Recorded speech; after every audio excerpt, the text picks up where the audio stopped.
Well, today on Rethink Real Estate, we have Kenny Simpson. Kenny and his wife, Kelly, they are in the mortgage space. Kelly specializes in commercial loans and Kenny specializes in the residential sector.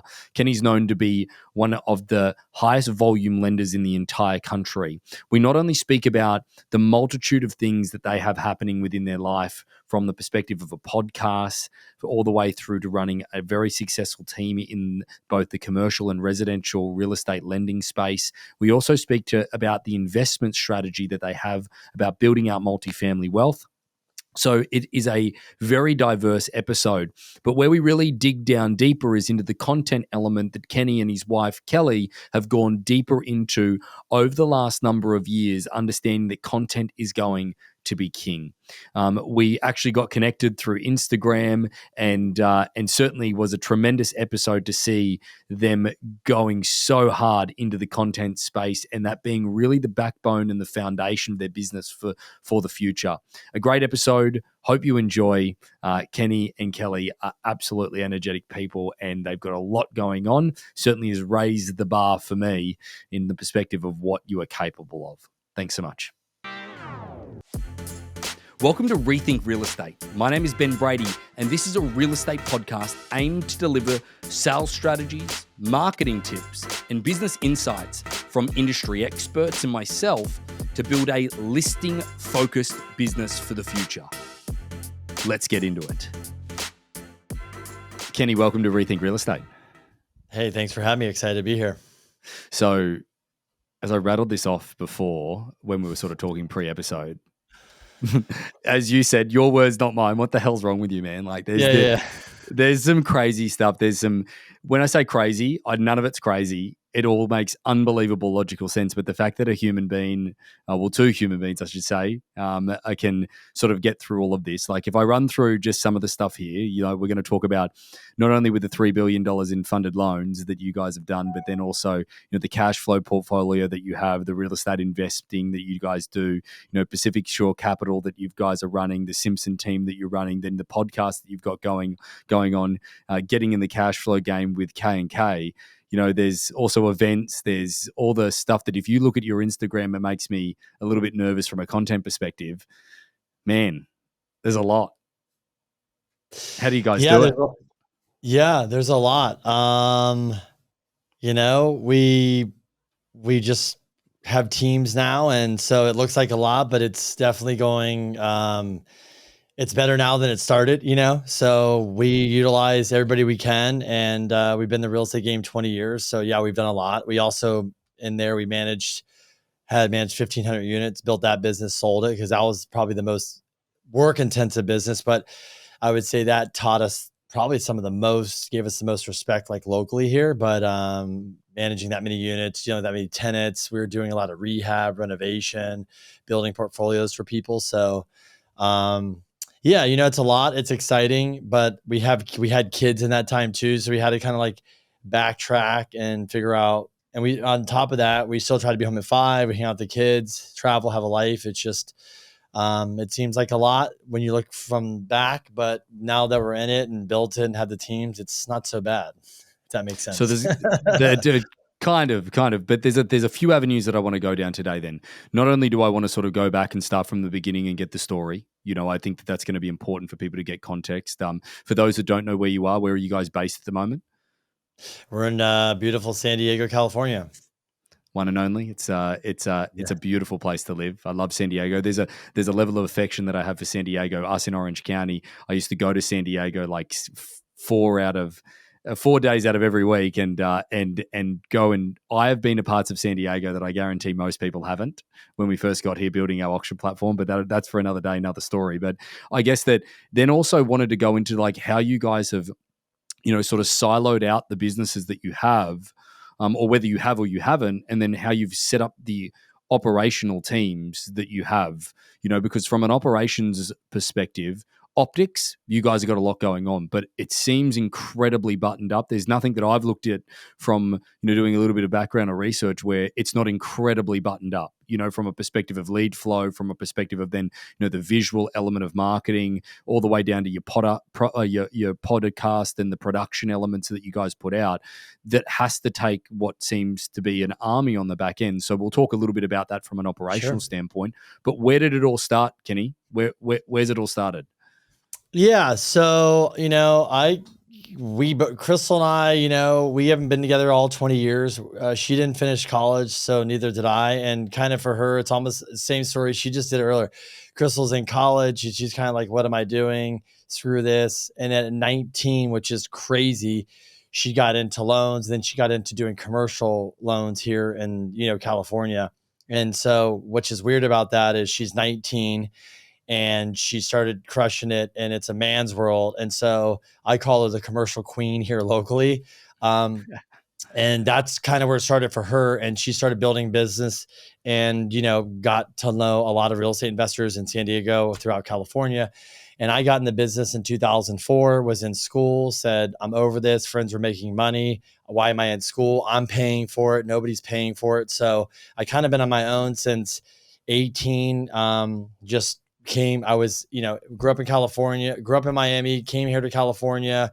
And then I went back to West Palm because my parents got divorced, and I drove out here. My family was kind of like, you're not going to make it. I'm the baby of the family. Well, I'm still here, made it, and just never put my head down. So in 2004, I started in the business too. And then we just kind of had our, ups and downs. And when the crash happened, which is crazy, which is way different than now, I didn't know what I was going to do, honestly. Split up with a partnership that wasn't great. Crystal sold her company when she was 23, moved up to San Francisco thinking she wanted to kind of work for a big bank and do that, and realized I don't want to do that. So I knew her mom, we connected, and then we ended up, connecting and getting together. And then she came back down here. And honestly, that was in 2009, where everything was just honestly like a hell in a handbasket. Everybody's losing things, foreclosures, short sales, business under just really a bad time. And we were in this, what she likes to call, a shelter behind the animal shelter, or a little house, but we were just out here in Encinitas. I had a 1-bedroom apartment. I kind of knew things were going to get bad. So I really just downsized my life, and we were young too. And we honestly she's like, well, what are we going to do? I said, we just need to get back to work. So we put an office, we made the living room and the, family room, like of the 1-bedroom, put desk in there, started calling, and then just started building it from there. And then, started buying real estate, started the property management a little bit in 2012, and that grew in 14. And the whole time we're doing loans, we're starting to buy real estate, build our portfolio, and just, we're in the game. We're just, working our tails off. And what's just funny is most of the loans that 3 billion plus whatever now, we were not marketers. I still get majority of my business probably from past clients and people. Because we're obviously doing the marketing game, but we're just working on that. But that's more of a long-term game. If you're in it, as you probably know, just like the podcast, long-term, it can benefit you. Yep. And so a lot of it's just because we worked our ass off, got the deals done, help people out. We're always available 24/7. And, and here we are today. And so what we did is in 2017, we had this property management company. In 14 or 13, it blew up from 0 to like 24 units, like 1,000 units in under 3 years. No marketing, no asking, all inflow, all organic. And in 17, we said, well, how are we going to do all this stuff? Because we're working 80, 100-hour weeks for years, and we were just kind of burnt. And we looked at each other, how are we going to have kids? So long story short, we got a call randomly from a friend saying, hey, this startup wants to buy property management companies. I think you're fit. They came down. We were their first acquisition. They're still around. They're MYND, called Mind. You guys can look them up. And so they've grown, and they're kind of going on in different ventures, but still in the space. And we sold that. And then this is how the marketing came up. I always wanted to do marketing, always interested in, never put the time in, never understood it. And so Crystal's like, hey, have you ever heard this guy named Gary V? And I was like, no. So just like most people, absorbed his content. And then 5 months later, I was in New York in his office on a 4D, and we're sitting in there. And, they positioned me at the end of the table, and he was here, and it was just, 12 entrepreneurs and, podcasters and different people. And so he's like, "So what are you doing here?" I said, "Honestly, I don't really know. I'm just trying to figure this out." So I told him about my background. He's like, "Well, just go back home and give it all away." I go, "Well, what the hell does that mean?" He's like, "Just go and do it. That's how Gary is. And so, not really knowing what I meant, there was a guy there that did podcasts. So I called him up. I said, what's the stuff? He sent me all the links. I ordered it, came in here, just started shooting podcasts. It was, our first name was Value Add with K&K. It changed to get in the cash flow game. So like I tell everybody, you just got to get started. And then we just kept continuing to do the loans and the real estate. And, here we are, sharpening our tools, sharpening our team, getting better. And now I think, instead of kind of like when we look at marketing, instead of just kind of throwing stuff out there, we're definitely getting much more strategic. Definitely with all the masterminds and events and things, I've been around all these great people, been able to meet the right people, the right conversations, and just trying to start, like, instead of kind of the shotgun approach everywhere, just more sniper with what we're doing, meaning who we're targeting. And so that's kind of, I know I'm all over the place, but that's kind of where we are. And it all gets done by teams, and I'll just break that down for you real quick. So I have a team on my lending side. Crystal has a team on her lending side. Her loans are much easier than residential. Right. And so on the marketing side, we use virtual assistants. So we did have somebody in house. She went to a new venture and she's crushing it. And so, she's in the podcast space. And so what I did is I just built a VA team. I have a main one, and we have a short form, long form editor, social media manager. And I sit in here if I'm filming and I upload it, and they do the rest. And we work with people that are influencers and other in spaces, and they teach us. Whether I'm going to launch my YouTube channel soon, I'm working with probably one of the best YouTube guys in real estate. The guys that are the number one social media guys are influencers in mortgage. They're my friends. I'm working with them all the time on tweaking stuff. So it's a forever game that's always learning and changing. So I guess that, that stems to a bunch of questions that I have off the back of all of this, is that at the end of the day, what would you say, if you were going to say your primary focus is what section of your business would be your primary number one sort of income revenue stream? Yeah. So right now, our number one income revenue for sure is on the loan side. So my primary focus every day is residential financing. Crystal's is commercial. And then second to that, I mean, it's just built already, but it's the real estate investing and buying apartments. So we have good cash flow from that. We're always building that. And then that's really what it is. And then the third probably, in there is the content creation. And that's becoming more and more because I have a team. So it's kind of funny. I said this to some guy in 2018. I said, there's going to be like influencers in the mortgage space that just are influencers, and leads come in, they have people behind them. He's like, "What? That's not going to happen." Literally, the guys I work with are just literally all they do is do content, and there's a team behind. They don't even touch loans. So I'm slowly becoming probably more of an influencer in the mortgage real estate space, slowly but surely. Well, again, I'm in Orange County and I don't even sell deals. I just have a company where we have 1,200 agents that do it. And Kenny, you all over my social media and everything. And I don't even need to do deals on a day-to-day basis. But like, it's, for example, like, this is someone, we've had a gentleman on the podcast. His name is John Crom. He's in Bend, Oregon. Okay. Bend, Oregon is a destination that people are moving to. And all he does is on a daily basis is shoot content within Bend, Oregon. And the volume of people that are inbound to his business, he has to hit them away with a stick. Like, it's unbelievable, So the content game is something that people just, they look at and they go, "Oh God, really? Do we have to do all of this work?" But the people that are just going to get in there and do it, and then there's going to be some refinement of doing it, like what you guys are doing at the moment. I think the quality of what you're putting out is just unbelievable, and then the volume of it as well. So leading back to all of this is that I guess that loans are the primary focus at this point. Then you've got the real estate arm of what you do. There's a lot of moving parts in that on a daily basis. What does a regular routine and day look like for you, or week, or month, however way you want to put it, for you and Crystal, who's doing so much of it, like, because Crystal's great on it as well. She's obviously contributing to a lot of the content also. So that helps in the situation of everything. But that said, is that what does a regular weekday, month sort of look like for you guys from a routine basis? Because then sprinkle on top of that a few kids and away we go. Like, it's for lack of better terminology, it makes me just spin. So I'm an animal. If you didn't know by me, actually, so I get up at 3 a.m. So And I don't drink coffee. So I literally get up now. The reason why I do that is just for people want to know, because it's literally like people that know me. It's always like we were out last night meeting people. It's literally everybody wants to know about. They're fascinated about. I don't know why I do it every day, but to them this is like you're crazy. And so my alarm literally goes off at 2:55, and I get up. And so I realize that I want to have my time. And so just like anybody listening to this, it's important. So when I had the kids, I realized coming home, it's like, I'm not going to have my time. By the time you get home and play with the kids and eat and get them down, it's like 8 o'clock. And then you're like, what? You're supposed to turn it on. You're exhausted. So I realized I'm more of a morning guy. So it was started at 5, then 4:30, then 4. And I realized I need more.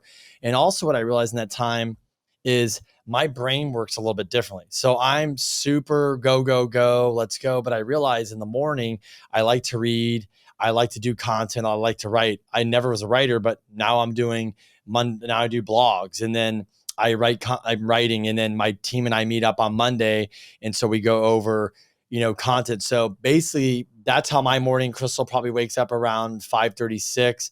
And so a typical day is like get up, do my routine work, go to the gym at 5, come home, and then we're both dealing with the kids, getting them off to school.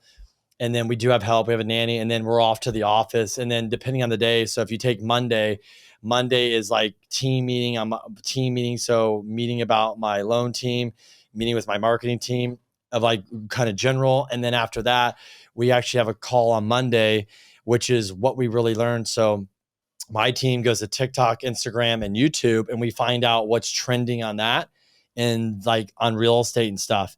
And then I'm going to Housing Wire, CNBC, all these other channels, right? Like the kind of news media, and figure out what's trending, what's hot topic. So when I do my brief that comes out every Wednesday, I'm not sure if you're getting my emails on the email. Yeah, I get them. Okay. Yeah, yeah. So I love the brief. People love I got that. one. I got one today as well. What was that one on the on? What I did it? Was it today, or was I just looking at my Wednesday emails? Yeah, that was a release of a podcast. Oh, that's right. Okay, Wednesday's cool. the brief, and I do it every week. And at first, I just thought of this concept, and everybody like started loving it. Like when I see, which is interesting, right? So when I see my clients now, or I see people out, it's not like, hey, Kenny, what's up? It's literally like, probably like for you is, oh my gosh, dude, I was watching the brief and I saw this, I saw your episode of the podcast. They get right into it, and they feel like we're always with them. And I'm like, it's kind of weird. Before they're like, hey, how's it going? What are you up to? They don't have to ask me what it's up to. They're just probably watching all my stuff. One of the biggest takeaways, Kenny, one of the biggest takeaways that I got out of John Crum and what he's doing from just a residential real estate perspective, he's like, it's unbelievable. It was actually odd the first few times that this perfectly good stranger moving here from the Bay Area gets into my car, or like we pick him up from somewhere and we're showing them houses. And he's like, this dude is talking to me like I am his best friend. I don't know him from Adam. And the rapport is just completely already built. Sorry to interrupt, but that 100%. No. That's funny. Like we've had people that follow me that come in here and they're like, this is weird. I feel like I'm meeting a celebrity. And I kind of laugh. I said, you don't need to say stuff like that. I'm like, look, the difference is like, you're doing nothing and I'm doing all this stuff. So that's the difference, is we're actively doing it. And just like when I meet with agents, like, how do I get started? I'm like, you just have to get started. You're doing nothing. Just do something. And so with Mondays, we meet with the team and we come all together and we figure out what's trending, what's hot. And then that's how we're creating reels. That's how we're trying to figure out, what the pain points of the people are, what they need to hear. And I'm going into the news and I'm trying to break it down of what's going on. That's why I like the brief. I try to break it down and dumb it down for people, because they're like, what the hell is this guy talking about? Or what's this? Yeah. And so I'm trying to bring in things that people would like, but also what I'm realizing from people that are really good at marketing, it's what the audience or what their avatar, what they want to hear. Right. So, but then you start realizing what they want to hear with pain points and stuff. So that's Monday. And then Tuesdays is kind of like I do some more shooting. And then honestly, it's just kind of like we're just going through the week. It's meetings, it's on the phone, a lot of on the phone for me, a lot of questions, a lot of problem solving, a lot of, hey, Kenny, I'm a first time investor. Hey, after this, I'll get on a call. Hey, Kenny, I need to get some ADU financing. So it's just a lot of things like that where people are looking, especially now in the market, like with Crystal's business. Is she similar? She's doing the same meeting. She's doing the stuff. She's probably doing less content to me. But right now, the commercial space, we all know that business is like in a depression. Yeah. But there is opportunities because we went through this last time. So the opportunities are, it's like, hey, I have a construction loan. I was going to go to a bank. They're out. Now I need to get this done. I'm, already in this project. So you got to find private money or something. So right now in the space, it's a lot of time for us problem solving and finding solutions for new clients or past clients of deals and things. It could be, this is a $30 million deal. She had to find a solution for another $60 million deal for construction. So people are just, we know, being experienced, we know that there is a lot of opportunity. If you have the experience, you understand what people needs are. And right now, like, think about it. Like, if 70% of lending's down and 32% of the lenders and banks are out, people have to have alternatives. So that's a lot of our time. And then obviously just podcasts and meetups and things like that. That's really what takes most of our time. Crystal definitely is more in the weeds with the bookkeeper, and she handles like our properties. Like, we're not managing, we just manage that, kind of very barely oversee our vacation rentals. We just have somebody that helps, but the other apartment buildings, they're being managed by third party, and Crystal kind of handles that. And that's kind of it. And it just has to get done. And the weekends, we really just try to hang out with the kids and enjoy the time, because they're 3.5 and 5, and that time's gonna fly. So we're like, if we're gonna have kids, we kind of made a commitment to try to be home by 5 and spend the weekends and do the things. Otherwise, what's the point, Totally agree, man. Totally agree. So walk me back to your content side of things, because I find it absolutely fascinating that you guys actually go out there and do research on the trending element of it. But so you've got your Wednesdays that you send stuff out. You've got your podcast releases as well. Can you just walk me through a content plan of what you guys are trying to execute at the moment, or is it a little bit more freelanced? No, so that's the thing, is the more I've gotten around people that are really good at it, that, like, I've interviewed Cody Sanchez, which is a beast, right? And we talked about that, like, off camera. She has like a production person for YouTube. So some of these people literally have somebody that runs YouTube, somebody that runs Instagram, Facebook. So I've learned that you do need to plan this stuff out, because what the wild, wild west is, it's too taxing too on your team. So for example, like, when a lot of stuff we're prepping this week, it's for next week. But obviously, if something pops up and I need to do a video, we already know, hey, Jerome Powell's going to speak. I might have to bring in a quick video that needs to be edited quickly. So we try to plan out, Monday through Thursday is kind of like where your best content should be, because people are like focused. You got their ears, eyes, and attention. Friday, let's be honest, maybe in the morning, but people are kind of like, they need to be entertained. So Friday, Saturday, Sunday, we try to leave more entertaining, but some educational. And then Monday through Thursday, people want to know, like, educate me, what's going on? Like, I want the facts, and they're taking they're taking it in. So we do try to plan things. Wednesday, we always, this guy taught me, it's kind of like, he's releasing songs every day. He says Wednesday has to be your best hit. So Wednesday, you try to save the hits the most. And then, we're just researching kind of like what's trending, what's out there, what's relevant. And we're watching, like I always tell people, like, I study my competition. But I also study my competition that's better than me at stuff. And that's how you learn. And they're studying somebody else, right? So I think that's the thing, is watching other people and studying them and what they're doing, what's working. And then we also go into analytics and we realize, like, why did this reel not do good? Why did that do good? Because you're obviously, when you're at bat, you're trying to hit as best you can. So we used to kind of just throw stuff up there. And this is pretty recent. We're really getting the analytics. We're really trying to see what works, what doesn't. And, kind of just create things. So it sounds overwhelming, but it's actually more fun because it's more impactful when you're at bat. Right. So, and that sort of leads it, like, obviously to get a hit, you've got to swing. Like, what do you, like, how many times are you swinging? When what I mean by that is that how many reels are you putting out on a weekly basis, daily basis? You've obviously got your podcast that comes out on a weekly perspective, then you've got your blogs that you're doing as well and everything along those lines. Is there a cadence? Is there a consistency? Is there those type of numbers that you've sort of figured out? Yeah. So I think the reels are about 12 to 15 a week. We do 3 emails a week. Monday's the blog. And I used to actually just kind of like copy. And now I actually write my own blogs. I'm not even a writer. If I got paid to write, I'd probably be living under a bridge, but, I'm not that great, but I've learned to get better. Even my wife, to correct myself, I was helping with some of her stuff. She's like, wow, you're getting better and better. And I can tell people, like, you get better when you do something every single day. Right. And so your confidence goes up. So I'm starting to write. And what I'm doing is I'm kind of just bringing different things on my blog that I think are interesting. And sometimes it may be just not like I'm trying to get this big overwhelming catch of attention, but I'm also like, I'm trying to bring awareness to people as well of what the heck's going on. So, and look, I love it because when I see people or get texts or emails and see them and all this stuff, just probably like you, I get really good feedback and people really appreciate it. And the other thing I'll tell like your audience, and you probably know this, is you don't know who's watching your stuff. Exactly. You would be very shocked. I mean, I have clients that own a lot of property here. I would think they could give two shits what I have to say. And they're like, oh, I watch all your stuff, watch your podcast. I'm like, wait a minute, you do? They're like, yeah. And it started making me think, they're like, your stuff's really good. If you're putting the time, you're putting the effort, and you're putting the quality out there, and like, just like you, I appreciate your complimenting my stuff. People are paying attention because a lot of people can tell the difference now. So, and that's the thing is so then you start realizing that you're like, then that got me more motivated to be like, why don't I write my own blogs? Why don't I try just to do the best I can with this stuff? And I feel like I'm getting better and better like every day, because it is a work. It's like an art. Yeah. It's a work in progress.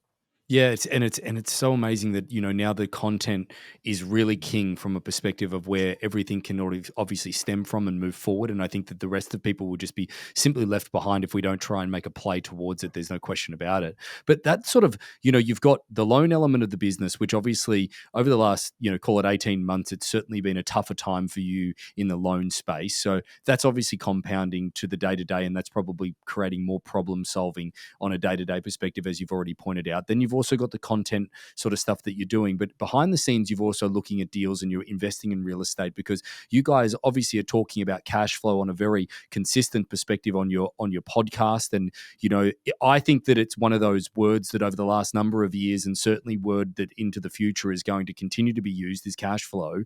Let's talk about that from a perspective of your own portfolio and the advice that you're giving from a collective perspective.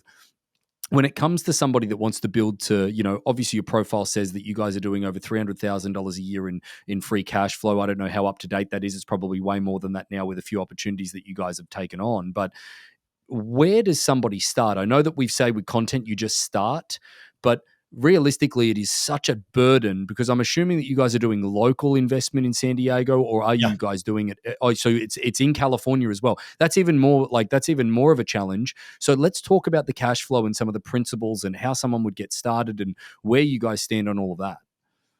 Yeah, and I'll be blunt with you guys too, is that the good news is we screwed up too. So what I'm about to tell you is like, I did different deals and partners. Like we literally not, when I give you this number and I'm just giving it to people now, this isn't equity. This isn't like, oh, it was going to go up. This is actually money I made, money I probably paid taxes on, and money I deployed. So we've lost over $2 million in doing just dumb shit, like right. Investing in different things. So I would have been double my size and so one thing I'm going to start off and say is that we did do some different things and chase some different sectors in real estate, and it doesn't always work out. So it was just partnerships that didn't work out. And I don't think those people fulfilled their thing, but it's okay. But it was lesson learned. So what I'm going to start with is number one is like, I think it's like having like really focus on, I feel like, I'm not saying you can't be diversified, but the more people I'm around that kind of just stick to doing one thing, like the clients we have here, a lot of our clients here, they don't raise money. So, you know, I know there's syndicators, all that. So we don't syndicate either to our money. So we're around people that own 500 units, 1,000 units, 2,000 units, 5,000. It's their money. They've built it. So it's pretty impressive. So that's what we kind of knew. And so that's why I tell people, they've just literally focused on buying multifamily property and just made that like an obsession in their life. So I'm not saying people have to do that, but how you get started, I feel like, is figuring out what exactly do you want. And it always starts with your mindset, right? So like it's a shift. So a lot of people that are coming to us, they've had some success, they made money, maybe they had a little exit, or they're an entrepreneur and they're like, or a doctor or something, like, I don't want to do this all for the rest of my life, Kenny. Like I need to start doing something else on the side. And, you know, doing loans, I always tell people, I've got to talk to people in their 20s, 30s, 40s, 50s, 60s, 70s, 80s, and 90s. So I've had all these conversations, and the conversation you're having with yourself when you're 60, 70, and 80 and 90 is probably either you're glad you did something or you regret you did not do something, right? And so a lot of those people are not in their 60s and 70s. They're not saying, Kenny, man, I wish I'd have bought that three more fancy cars and all those watches and jewelry and those big houses. It's more like, man, why didn't I slow down and why didn't I buy some real estate? Because now later in their life, they do have to sacrifice here or there if they don't have the cash flow. So the first thing for me is I tell people, like, why are you getting into this? What is the point? And most people's answer is, look, Kenny, retirement's not going to be enough. I want some financial freedom, or maybe I want to quit my job, or I want to get out of this business. I want to have some extra side money. And so that's number one. Number two is, what is the asset class you're looking into? Are you want to stick and do you want to buy homes? Do you want to buy 2 to 4 units? Do you want to buy, hotels? Do you want to buy industrial? Do you want to buy multifamily? We're very big on multifamily. It's not that I wouldn't buy a 2 to 4 unit, depending on, and maybe get it up or fix it and flip it and get out of it, exchange it to something bigger. But we're always, ultimately, our goal is to land to bigger multifamily property. It's the taxes. There's always people always need a place to rent. And we've done really well with it. We watch people and we know San Diego. So I feel like knowing your asset class is the next thing. And after that is, what is the game plan and how are you going to make this happen? Because, like, let's be honest, how many of us just talk about things just like we're talking? Like, how many people say, hey, I want to start a podcast, and they've called you and asked you 17 questions 70 different times, but they never start the podcast. Absolutely. I didn't ask any questions. I just started it, Yeah. And so I think it's like, how do we get started and then executing? And I think for people, it's much easier if you're going to buy, let's say, a 4-unit property. Do you have a real estate agent that specializes in 4 units that understands that? Do you have a loan officer that's really good? Do you have an insurance agent? Do you have a property manager? Have a good team around you. So when you're ready to execute, that part's done. So I feel like it's like mindset. I feel like it's also get a game plan of what asset class. And also then it's like, get your team. And when you have these things done, your confidence goes up and it's easy to execute. When you don't have any of this stuff, it's kind of like you're kind of lost and you're just going in circles. And so that's kind of how I would think about somebody, just the way that I see it, as getting started to actually going to actually execute on it. Do you know what? I think that is so practical, and you've stepped that out so beautifully, that in essence is that it really gives some real plan in order for somebody to go out there and execute, as you said. I heard something the other day. It was from a gentleman. It was on his podcast, Brian Gubernick, and he said, I constantly get people that approach me and say, hey, Brian, can you please look at this deal and tell me whether it's a good deal? He's like, no problem, but you've got to send me the other 5 deals that you're looking at. And they're like, what do you mean? I'm only looking at this one. He's like, that's your issue. You're only looking at this one. You're only focused on this one. And your focus is probably making it work because you don't want to do the legwork elsewhere. What are your thoughts about that? Because I'm assuming, Kenny, that you and Crystal get to see many, many, many, many, many, many deals. Is there anything in particular that you look for? Is there certain things that you guys have to curb your own sort of thought process to not make a mistake? Yeah, that's a great question. I do agree with that. Look, if you guys have heard of Grant Cardone, he'll tell you, oh, I got this one deal, but what they didn't tell you is they looked at 100 deals. Just like you said, if you talk to these big investors and they go, man, how'd you get these deals? They're like, well, we looked at 250 deals to get these 2 deals. People go, what? That's crazy. They're like, no, that's not crazy. That's just the business. So I think a lot of it is people are just kind of lazy and they don't want to do the work, and let's just call it what it is. And that's what it is. I think people are just looking for, it's like they're looking to get rich quick. They're looking for the quick property. I mean, I know wholesalers. I'm fortunate enough, some of the best wholesalers, some of the best flippers, some of the best multifamily guys, right? You name it. I've met syndicators, all these guys have been around. And when you talk to them and you go, man, that guy got lucky.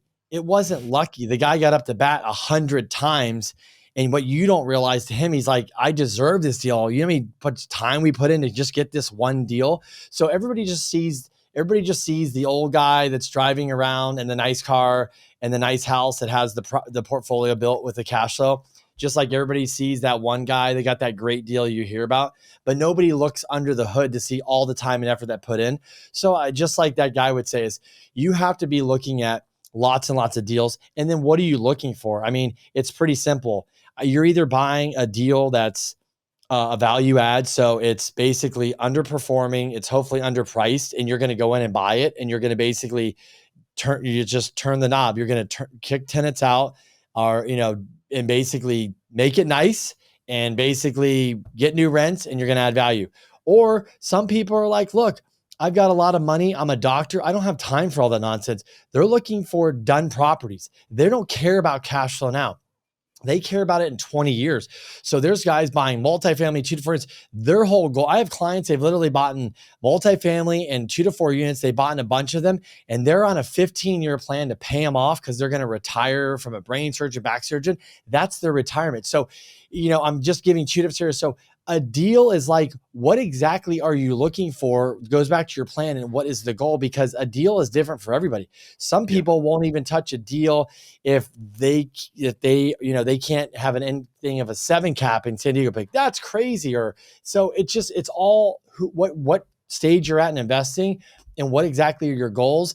And like I said, when you know that and you have a right team around you, it should be very simple. So what I always tell people, you should know what your goals are. You should know what they are. So when you're going out and you're taking swings or your agent's bringing you a deal, they should know what your criteria is. So if they're bringing you a deal and they're doing the work for you, maybe they looked at 20 deals and the one they're bringing you is like, they already know it's in your criteria. So a lot of things that we get across our desk, back to your question, is because we go to brokers and we go, this is exactly what we're looking for, and they'll bring it to you. But if you don't tell them that, they're just going to bring you all these deals, and then you guys start calling all these people and go, what is this thing? Can you look at this deal? And you're like, don't you have a broker? Didn't you tell them what you wanted? So I kind of find it funny, but that's just what a lot of people don't understand about this whole game. Yeah, no, it's a really strong point to be really specific in that asset class, as you mentioned, but then also specific within that asset class, exactly what you're looking for within that, so that therefore that you're trying to coach the people around you in order to treat you the way that you want to be treated, because then there's a preciousness of time. Because it's funny though, I've found that people are trying to be too politically correct with their answers when it comes to investing in real estate. And what I mean by that, Kenny, is that the other day it was a buddy of mine, and we were talking about real estate. And as you can appreciate, we get this question all the time: what's the market doing? I want to do investment in real estate and all this type of stuff. I'm like, no, give me an answer. Why do you actually want to invest in real estate? And he's like, well, I think it's a good investment. And he tried to philosophize about it. I'm like, cut the shit. Why do you want to do it? And he's like, I don't really know. I'm like, can I tell you why you want to do it? And he's like, why? Because you want to be able to sit on the couch, do nothing, worry about nothing, and have the opportunity to go play golf with no stress, knowing that something's going to come in. And he's like, well, yeah, but I don't really want to say that. I'm like, just say it. You want to just say it. You can. You want to do it. You want the freedom. You want the freedom, and you want to be a piece of shit. No problem. That's why you want to do it. It's okay. Just be upfront. Don't be worried about the politically correct answer of no, I want to do the right thing by my future and leave a legacy and blah blah blah blah blah blah blah. No, it's easy. It's easier than waking up every day and doing a job. That's what people think. But then you get into the weeds, and it's just as much as a full-time job, really, if you're going to do it properly and you're not going to have it managed and all of that type of stuff. I think there's a lot of depth that is there in that conversation. But where I want to go now, because again, I could sit here and talk to you all day, but out of courtesy for the listener and keeping them attentive, is that I think that there's a part of this that there's an entrepreneurial spirit with the two of you, but there's a lot of people that could not make the dynamics of a husband-wife thing work. At the end of the day, I look at you guys and I applaud you. And then you look at it, and usually there's one person that does sort of the operational portion of it. And you've said that Crystal does a lot of heavy lifting on the perspective of financials and stuff like that. But she's still doing the same stuff you're doing, just on a commercial stance. There's 2 salespeople there that are out there doing it. You don't usually see a real estate team where husband and wife are out there selling real estate or listing homes separately or whatever it is. It's a pretty interesting dynamic, Kenny, and I hope you don't mind me mentioning that. I want to talk through that in your relationship and how you guys have made it work. Yeah, no, I mean, I'm very transparent about this. So I appreciate you asking, because we get asked this all the time. A lot of people are like, you work with your wife? They're like, I can never work with your wife. And I said, actually you probably could. They go, no. I said, actually you could. It's a mind shift. It's a mind shift. It's understanding. So yeah, Crystal does more like the booking and all. I probably handle a lot of the marketing. So that's where probably when we go in the back end, like running the marketing team, I'm pretty much on that. But to answer your question, full transparency is it's not always easy, because not only do you have to come into work and you're hustling, and you're getting that stuff done, and shit blows up and you have problems. But also then you have to go turn that off, and then you have to go home and be a mommy and daddy. And then you got to turn that off, and then you got to be husband and wife. So What we do is, I think we were pretty smart about it. And how did I get smart about it? Because I learned from other people that failed. So, Yeah. I think it's the philosopher Jim Rohn, if you remember him, the guy that had all the quotes. He said, everybody always gets up on stage and talks about how great they did. Why doesn't somebody get up on stage and talk about all the failures they had? We'd probably learn a lot more, right? So basically, we learned through failure, but also when we got together and we were working together, I said, hey, we need to get a counselor. And a lot of people are like, oh, counselors, those are bad. I'm like, it's a coach. And the reason why we did that, I'm like, we were doing this a lot, so we got to come together. So not every day is easy, but we got a lot of counseling to work through problems, personally, business and all that, just to come together. So we set a really good foundation. And then honestly, during the workday, I think we just learn to have respect with each other and give each other space. But the other thing too is I see in a lot of relationships, I hate to say it, but we have friends around us, and they might own real estate or they do business stuff, and their wife's not involved. It's like, oh, I don't care, and I'm not involved. I said, well, that's not good. Well, what if something happens? Oh, I don't know. And so I think wives should have a power to get involved. And if a wife wants to manage the money and she's willing to do it, let her do it. So I give power to Crystal. I said, you want to manage money? You have a different relationship with money. You worry and stress about it. You can have it. I don't even care. So she can manage it. Doesn't mean I'm not involved. Doesn't mean I know what's going on. Doesn't mean I'm not part of every decision. She just wants to have control and do all that stuff. Go, you have at it. I want nothing to do with it. And so many guys, I think, want to have control over things and be I'm the Mr. Power in this. I don't really care. I look at us as equals. I need her. She needs me. It's a great partnership. And honestly, there's some people that want to work with her, and there's some people that want to work with me. So sometimes it works in benefits, but we just get together. And the other thing we do is when we had kids, we spent a lot of money on, nannies and help and stuff like that in our life, but we take trips. We're leaving on a trip in 2 weeks to go together. So we do, this year's probably a little less just because of craziness, but we'll go maybe 2 to 3 trips a year on ourselves. We do a date night every week. Cool. Every week. People go, they haven't been on a date night in 2 years. So those are the things of connecting outside of work. And we've gotten really good to go home and just like turn off work and not talk about it and talk about other things. And that's hard for people. So I get it, because real estate never sleeps. So that's kind of how we've had success with this all. And then I think just like, what is your strength? What's my strength? We don't need to cross over. You do your thing, I do mine. And then obviously we meet in the middle about a lot of things. Yeah, no, that's great. That's awesome. I work with my significant other, Callista, and we moved here from Australia. And it's funny, I heard a quote the other day where someone says, like, the average relationship you spend, let's say that someone's together for 20 years. Technically, you really only spend together, like, call it half of that, right?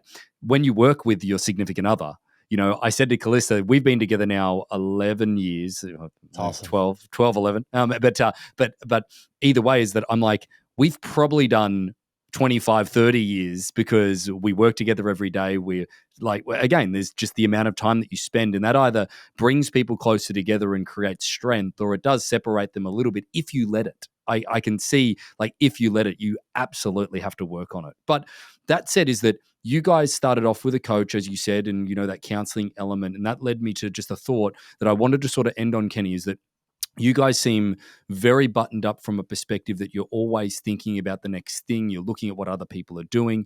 What are the sources that you both are learning from? Books, podcasts? Are there any favorites of those two?